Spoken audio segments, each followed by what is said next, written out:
Bonjour chers élèves, voici quelques explications pour l'exercice numéro 5 d'analyse combinatoire. Combien peut-on former de nombres formés de 3 chiffres pairs différents, le 0 étant exclu, et de 2 chiffres impairs différents? Alors, le début de la solution est assez logique. Nous avons à notre disposition les chiffres pairs 2, 4, 6, 8. Les chiffres impairs 1, 3, 5, 7, 9, et donc, si on commence à faire les choix, vous choisissez votre premier nombre pair, vous avez 4 possibilités. Le deuxième, comme il doit être différent, vous n'avez plus que 3 possibilités, et le troisième, il n'y a plus que 2 possibilités. Voilà, les 3 nombres pairs sont choisis. Nous passons au nombre impair. Vous avez 5 possibilités pour le premier et 4 pour le deuxième. Vous multipliez toutes ces possibilités, vous arrivez à 480. Bon, mais ce n'est pas tout.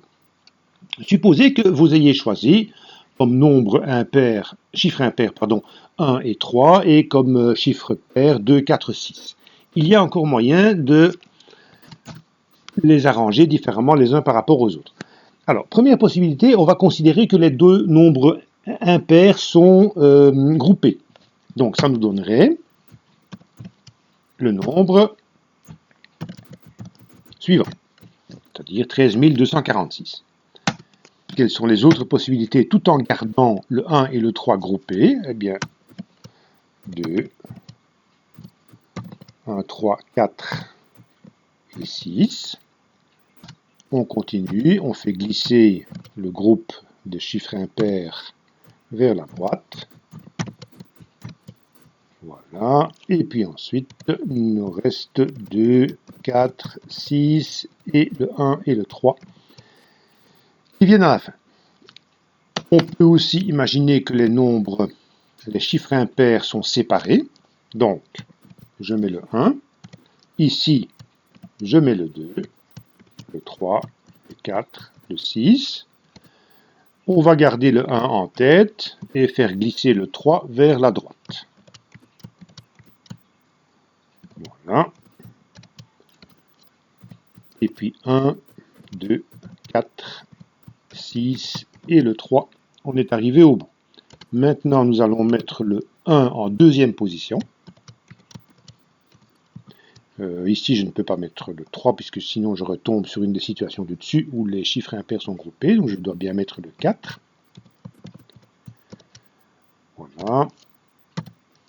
Et puis 2, 1, 4, 6 et le 3 qui est arrivé au bout. Nous allons mettre le 1 en troisième position. Et là, je n'ai pas trop le choix, je dois mettre le 3 en dernière position. Et là, on est arrivé au bout, parce que si maintenant on met le 1 en quatrième position, on n'a plus le choix, on devrait mettre le 3 juste à sa droite, et on retomberait sur ce nombre-là.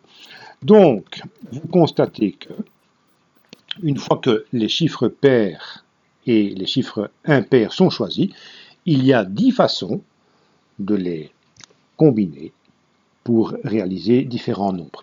Et donc, les 480 possibilités que vous aviez là doivent être multipliées par 10 pour arriver à la réponse finale de 4800 nombres possibles. Voilà, j'espère que c'est clair. Vous pourriez me poser la question, est-ce qu'on ne pourrait pas aussi imaginer que le 3 vienne d'abord et puis le 1? Mais là, non, il ne faut pas tenir compte de ça, parce que ça a déjà été pris en compte. L'ordre dans lequel les chiffres ont été choisis, donc 1 et 3 dans cet ordre, et puis 2, 4, 6 dans cet ordre-là est déjà pris en compte dans ce produit-là. Donc il n'est plus nécessaire maintenant de recommencer à permuter les chiffres impairs entre eux, ni les chiffres pairs entre eux.